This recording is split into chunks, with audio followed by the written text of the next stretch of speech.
You loved like a man standing in the doorway of a fire, calling it warmth. You came with smoke in your clothes, with another woman's vows still clinging to your skin, with a life already built and already breaking, and still you reached for me like hunger had made you holy. And God, I let you. I let you into the tenderest rooms, the ones with no locks, the ones I do not open unless I believe someone has arrived to stay. You said things that should never be said lightly.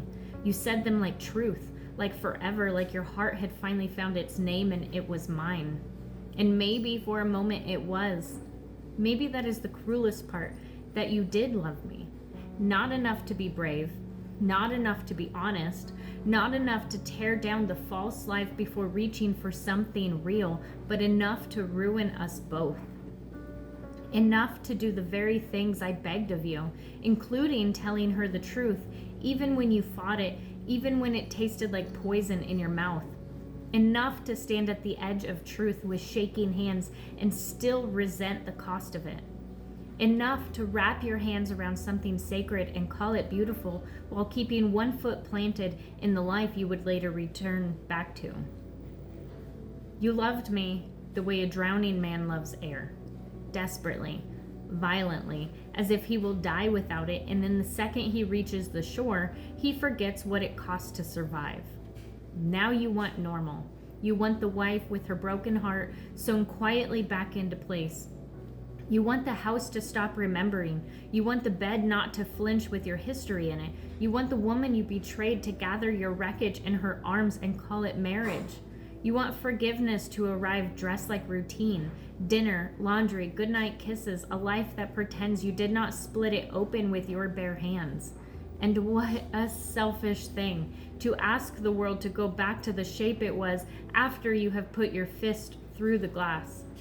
Because you did not just sleep with someone else, you did not just wander, you built a second home inside another woman's soul. You planted tenderness there, confession, desire, hope. You fell in love somewhere you had no right to bloom.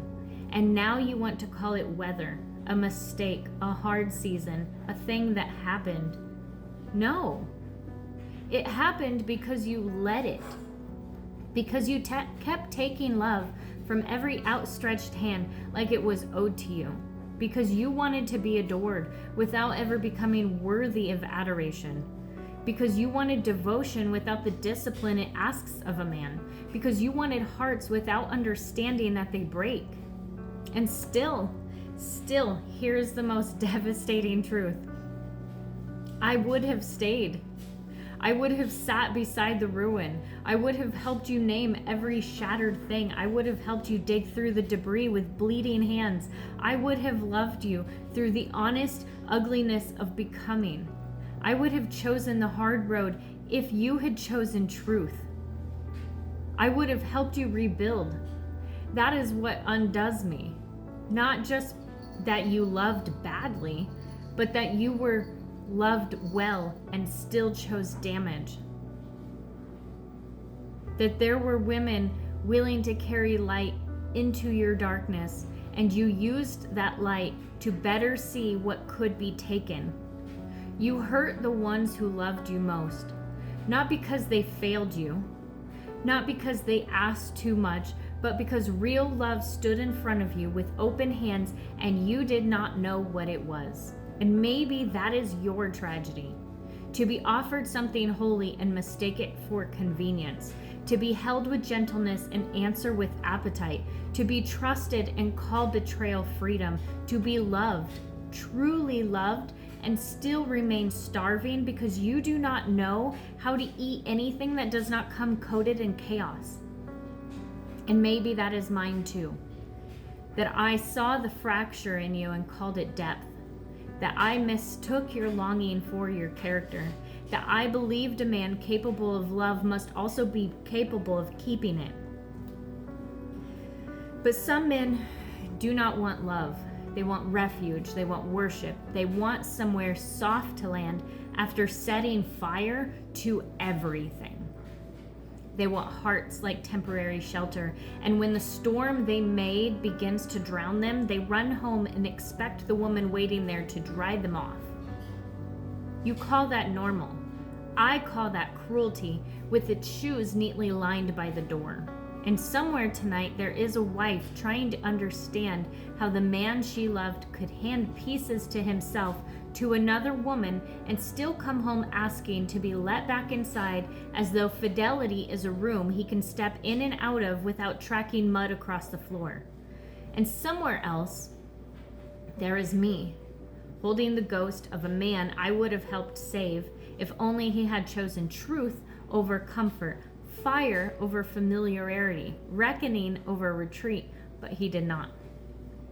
Instead, he lit something in me so bright it refused to die quietly, and from that fire I have written entire worlds.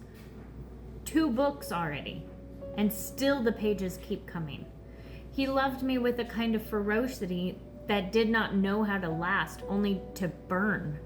And now I carry the aftermath in ink, an entire series built from the way he broke me open and called it love.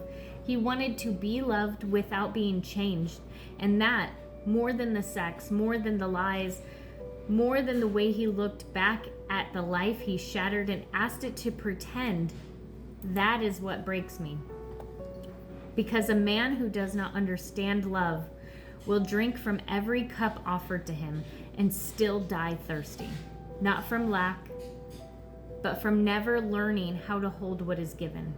And everyone who loved him will remain in the quiet wreckage, hands still open, trying to understand how something that felt like forever could collapse into ash that won't even remember its own fire.